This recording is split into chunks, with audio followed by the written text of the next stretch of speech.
Hello viewers, welcome to the Growth Telugu YouTube channel. They're indistinguishable. They're part of the same equation, or really growth is part of the value equation. So if you tell me that you own a business that's going to grow to the sky, and isn't that wonderful? I don't know whether it's wonderful or not until I know what the economics are of that growth, how much you have to put in today and how much you will reap from putting that in today later on. ఇప్పుడు ఇటీవలే మనం ఇప్పుడు చూసిన clip ద్వారా మీకు ఏమర్థమవుతుంది, Warren buffet గారు ఏమంటున్నారు అని అంటే వాల్యుయేషన్ ఆఫ్ అ కంపెనీ అనేది దాని యొక్క గ్రోత్ ఎదుగుదల మీద ఎక్కువగా ఆధారపడి ఉంటుంది. కానీ గ్రోత్ మాత్రమే సరిపోదు, దాని యొక్క ఎకనామిక్స్ కూడా మనం అర్థం చేసుకోవాలి. అంటే ఏం చెప్తున్నాను, ఉదాహరణకి ఇప్పుడు కానీ మార్కెట్లో బాటా ఇండియా వాళ్ళ స్టాక్ ప్రైజెస్ వాళ్ళ యొక్క ప్రాఫిట్స్ పెరిగిన విధానం గత 3 సంవత్సరాలుగా తీసుకుంటే 33% ఉంది. కాకపోతే వాల్యుయేషన్ తక్కువగానే ఉంది. ఎందుకు? స్థిరమైన ఎదుగుదల ఫుల్గా అలాగే సంవత్సరాల పాటు ఉండాలి, కానీ ఒక్కొక్క సంవత్సరంలో ఎక్కువ ఒక్కొక్క సంవత్సరంలో తక్కువ ఉంటే వాల్యుయేషన్ అనేది ఇంపాక్ట్ అవుతుంది. ఇదే తీరులోనే డిమార్ట్ అండ్ వర్ల్పూల్ వాళ్ళ యొక్క వాల్యుయేషన్స్ కూడా ఇలానే ప్రాఫిట్స్ అండ్ ఆదాయం లాభాలు ఎప్పటిదాకా అయితే స్థిరంగా ఎదుగుదలని చూడట్లేదో, ఫ్లక్చువేషన్స్కి గురవుతున్నాయో అప్పుడు వాల్యుయేషన్స్ అనేవి దెబ్బతింటాయి. కాకపోతే ఫ్లక్చుయేషన్స్ లేకుండా స్థిరంగా వాల్యుయేషన్స్ కంపెనీకి ఉండాలని అంటే దాని యొక్క ఎదుగుదల కూడా అంతే స్థిరంగా ఉండాలి. ఇదే నేపథ్యంలో నేను మీ ముందుకి 3 స్టాక్స్ గురించి ఈరోజు మాట్లాడబోతున్నా. సో ఈ 3 స్టాక్స్ యొక్క గ్రోత్ కానీ సేల్స్ పరంగా ప్రాఫిట్స్ పరంగా చూస్తే చాలా ఎక్కువ ఉంది. అలానే వాల్యుయేషన్ కూడా ఇటీవలే కరెక్షన్కి గురయ్యి మళ్ళీ నార్మల్ స్టేజెస్కి వచ్చేసింది. సో ఇంకెందుకు ఆలస్యం, వెళ్ళిపోదాం ఆ వీడియోలోకి. కానీ వెళ్ళడానికన్నా ముందు తెలుసు కదండి, మీరు కానీ ఇంకా మా గ్రోత్ తెలుగు యూట్యూబ్ ఛానల్కి సబ్స్క్రైబ్ చేసుకోండి అంటే అయితే వెంటనే బెల్ ఐకాన్ని క్లిక్ చేసుకోండి.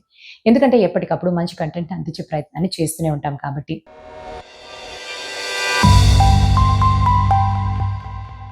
నేను సిఏ హిరణ్య అండి. ఈరోజు మనం ఇక్కడ చూడబోయే టాపిక్ ఏంటి అని అంటే 3 స్టాక్స్ ఏవైతే మార్కెట్కి దాటుకుని అంటే వాల్యుయేషన్స్ కరెక్షన్స్కి గురైన తర్వాత మంచి గ్రోత్ని చూపిస్తున్నాయని. మొట్టమొదటి కంపెనీ మనం చూడబోయేది AU small finance bank. AU small finance bank గత 5 సంవత్సరాల యొక్క సేల్స్ అండ్ ప్రాఫిట్ విషయానికి వస్తే కాంపౌండెడ్ యాన్యువల్ గ్రోత్ రేట్ సేల్స్ది 30% ఉంటే ప్రాఫిట్ది 26% ఉంది. అయితే ఈ పర్టికులర్ కంపెనీ యొక్క వాల్యుయేషన్స్ విషయానికి వస్తే ఎప్పుడైనా ఫినాన్స్ కంపెనీ ఆర్ బ్యాంకింగ్ సెక్టార్లో ఉండే ప్రతి కంపెనీకి మెట్రిక్స్ అనేది ప్రైస్ టు బుక్ రేషియో చూస్తాం. ప్రైస్ టు బుక్ రేషియో అనేది ఈ పర్టికులర్ బిజినెస్ ఆర్ ఈ పర్టికులర్ బ్యాంక్కి కానీ చూస్తే 3.5 టైమ్స్ ఉంది. 5 ఇయర్ యొక్క మీడియన్ 4.1 టైమ్స్ ఉంటే దానికన్నా తక్కువే ఉంది. అయితే వీళ్ళు డబ్బుల్ని ఎలా సంపాదిస్తారు? మొట్టమొదటిది ఏయూ స్మాల్ ఫైనాన్స్ బ్యాంక్ అనేది జనాల నుంచి డిపాజిట్స్ని యాక్సెప్ట్ చేస్తారు. ఈ డిపాజిట్స్ని అవసరంలో ఉండే వాళ్ళకి అప్పుల కింద ఇస్తారు. సో ఇక్కడ వడ్డీ ఏదైతే సంపాదిస్తారో దానికి అగేన్స్ట్గా వడ్డీ ఎంతైతే ఖర్చు చేయాల్సి ఉంటుందో ఈ రెండిటికి మధ్యన వ్యత్యాసం, ఈ గ్యాప్ని మనం ఇంట్రెస్ట్ స్ప్రెడ్ అని అంటాం. సో ఈ ఇంట్రెస్ట్ స్ప్రెడ్ ఎంత ఎక్కువగా వస్తే అంత ఎక్కువ డబ్బులు అనేవి వస్తుంది.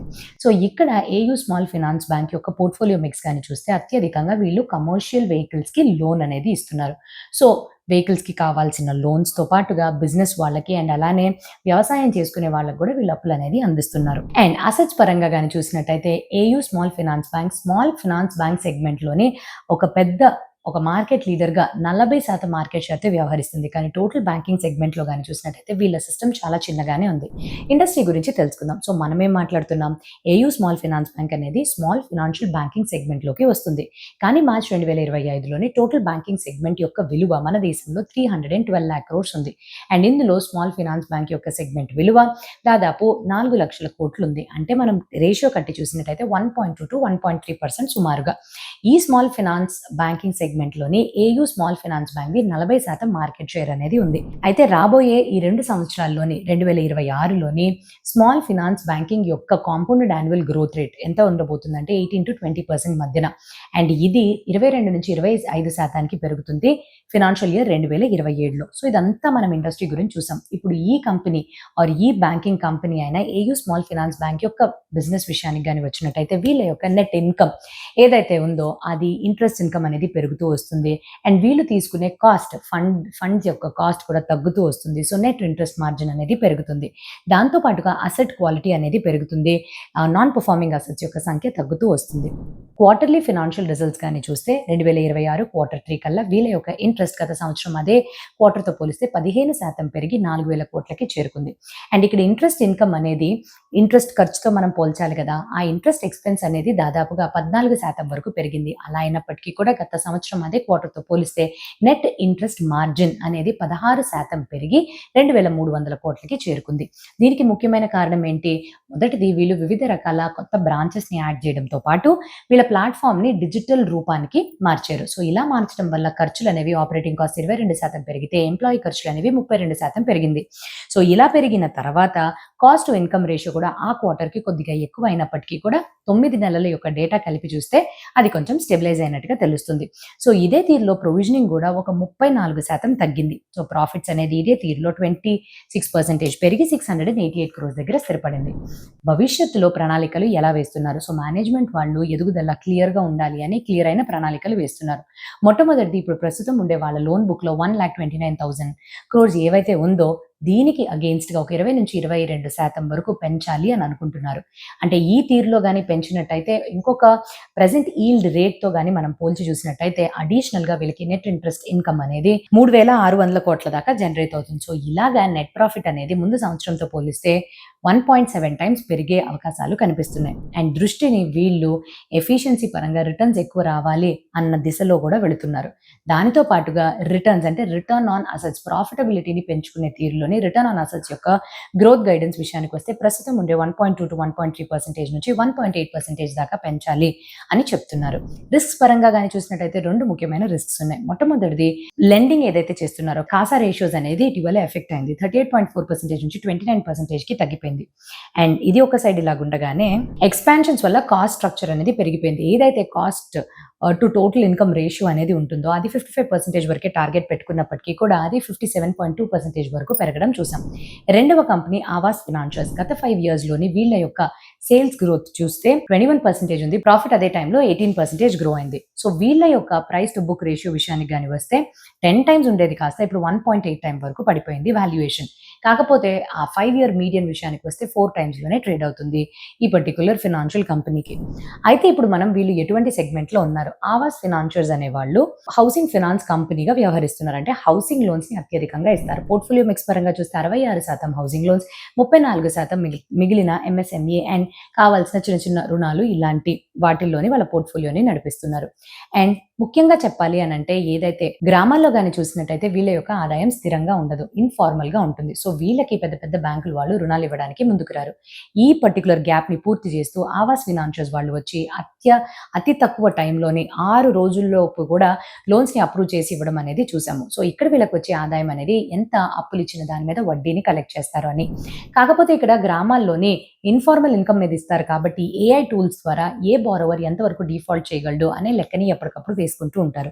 80% పైగా వీళ్ళ యొక్క బ్రాంచెస్ కానీ చూస్తే చిన్న టౌన్స్ లోని అండ్ గ్రామాల్లోనే Tier 3 cities లోనే ఏర్పరచుకున్నట్టుగా తెలుస్తుంది. అండ్ అలానే మనం అనుకుంటాము కదా, అయితే ఇన్ఫార్మల్ మార్కెట్ అయితే చాలా చిన్నగా ఉంటుంది, ఇది చాలా పాత కాలం కదా. సో ఇక్కడ గ్రోత్ అనేది ఎలాగా ఉంటుంది అని అంటే మార్టిగేజ్ లోన్ సెగ్మెంట్ విషయానికి కానీ వస్తే గత 10 సంవత్సరాల్లో మన దేశంలో ఇది 14% కాంపౌండ్ యాన్యువల్ గ్రోత్ రేట్లో పెరిగింది. అదే టైంలోని హౌసింగ్ ఫినాన్స్ యొక్క టోటల్ లోన్స్ విలువ 17% పెరిగితే హౌసింగ్ పర్పస్ లోన్స్ అనేవి 14% కాంపౌండ్ యాన్యువల్ గ్రోత్ రేట్తో పెరిగింది. ఇప్పుడు మనం ఈ పర్టికులర్ కంపెనీ యొక్క క్వార్టర్లీ రిజల్ట్స్ కానీ చూసినట్టయితే గత సంవత్సరంతో పోలిస్తే వీళ్ళ యొక్క నెట్ ఏయుఎం అనేది వీళ్ళ యొక్క అసెట్స్ అండర్ మేనేజ్మెంట్ అనేది 21% దాకా కాంపౌండ్ యాన్యువల్ గ్రోత్ రేట్ చూపించింది. కానీ మేనేజ్మెంట్ వాళ్ళు వెళ్లే తీరులో కానీ చూసినట్టయితే 13 to 15% మధ్యలోని ఇది స్టెబిలైజ్ అవుతుందని నమ్ముతున్నారు. అండ్ అలానే ఒక పక్కన వీళ్ళకి వచ్చే ఆదాయం అనేది పెరుగుతుంది, కాస్ట్ ఆఫ్ ఫండ్స్ అనేవి తగ్గుతుంది. సో ఇక్కడ ఇంట్రెస్ట్ స్ప్రెడ్ ఏదైతే ఉంటుందో అది పెరుగుతూ వస్తుంది అని అంటే రీసెంట్ గా క్వార్టర్స్ చూస్తే నెట్ ఇంట్రెస్ట్ మార్జిన్ ఈ స్ప్రెడ్ అనేది ఎక్కువగా పెరగడంతో అదొక మంచి విషయం కింద కన్వర్ట్ అయింది తెలుస్తుంది. అండ్ ఫినాన్షియల్స్ పరంగా కానీ మనం చూసినట్టయితే ఇదే Q3లోని ఇంట్రెస్ట్ ఇన్కమ్ గత క్వార్టర్తో పోలిస్తే 14% year-on-year పెరిగి 592 crores దగ్గర స్థిరపడింది. Non core income fixed deposits నుంచి వచ్చే ఈ పర్టికులర్ ఇంట్రెస్ట్ కూడా తగ్గింది. కానీ ఓవరాల్ గా నెట్ ఇంట్రెస్ట్ మార్జిన్ ఇవన్నీ తగ్గినప్పటికీ కూడా 18% పెరిగి 398 crores దగ్గర చేరింది. ఎక్స్పెన్సెస్ పరంగా చూస్తే interest cost and operating expenses 20% పెరిగింది. కాస్ట్ టు ఇన్కమ్ రేషియో తగ్గడం వల్ల ప్రాఫిట్స్ అనేవి 16% year-on-year పెరిగి 170 crores దగ్గర మెయింటైన్ అవుతున్నాయి.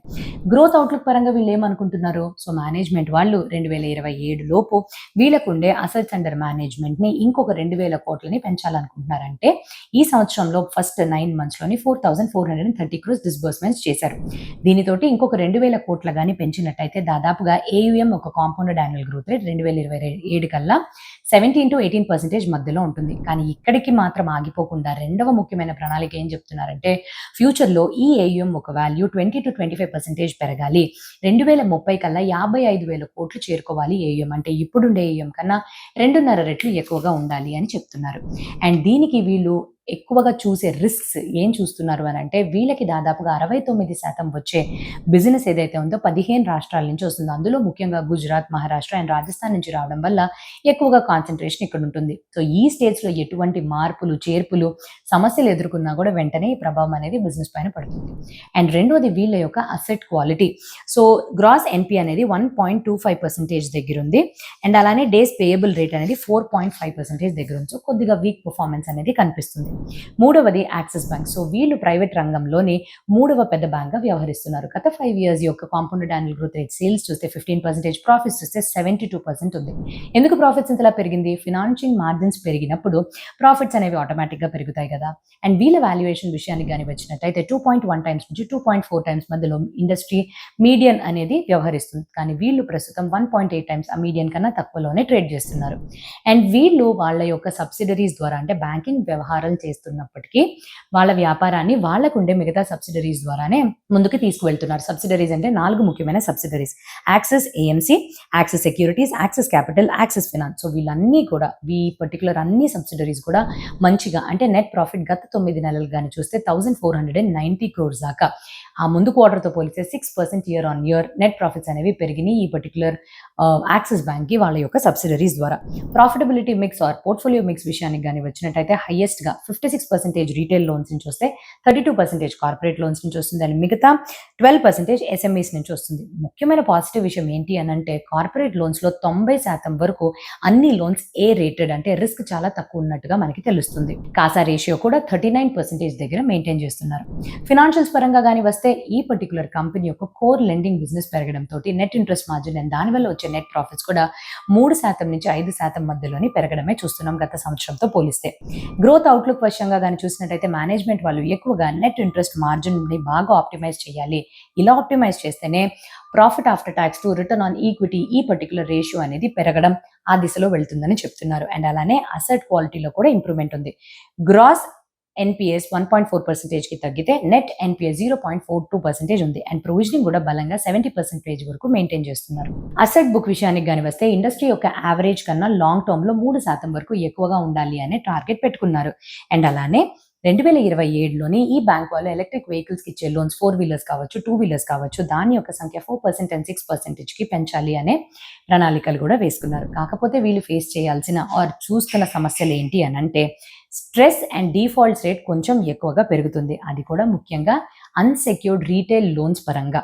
క్రెడిట్ కార్డ్ లోన్ డిఫాల్ట్స్ అంటాం కదా దాని యొక్క సంఖ్య పెరుగుతుంది కాబట్టి తప్పకుండా వీళ్ళు చూసుకోవాల్సింది ఎంత మాత్రమూ ఉంది. మార్చ్ 2025 నుంచి 26 హాఫ్ ఇయర్ వరకు 1.28% నుంచి 1.46% దాకా పెరిగింది. సో ఈ విషయం మీద ఇన్వెస్టర్స్గా మీరు కూడా ఒక కన్నేసి చూడాలి. సో ఇవ్వండి ఏవైతే 3 కంపెనీస్ మార్కెట్తో పాటుగానే పోల్చినట్టయితే వాళ్ళ యొక్క వాల్యుయేషన్స్ మీడియన్ 5 year మీడియన్ కన్నా తక్కువ ఉంది. కాకపోతే గ్రోత్ అనేది ఎక్కువ ఉన్నాయి అని ఈ పర్టికులర్ స్టాక్స్ని మేము ముందుకు తీసుకురావడం జరిగింది. మేము ఎటువంటి రికమెండేషన్స్ ఇవ్వడం లేదు. కాకపోతే మీరు కానీ ఇందులో ఇన్వెస్ట్మెంట్స్ చేయాలి అని అంటే మీరు సొంతగా డ్యూ డెలిజెన్స్ చేసుకుని ఫినాన్షియల్ అడ్వైజర్స్ని సంప్రదించుకున్న తర్వాత ఒక నిర్ణయం తీసుకోవాలని కోరుకుంటూ ఇంకా మంచి వీడియోతో మీ ముందుకు రావడానికన్నా ముందు have happy and very safe investment. Thank you.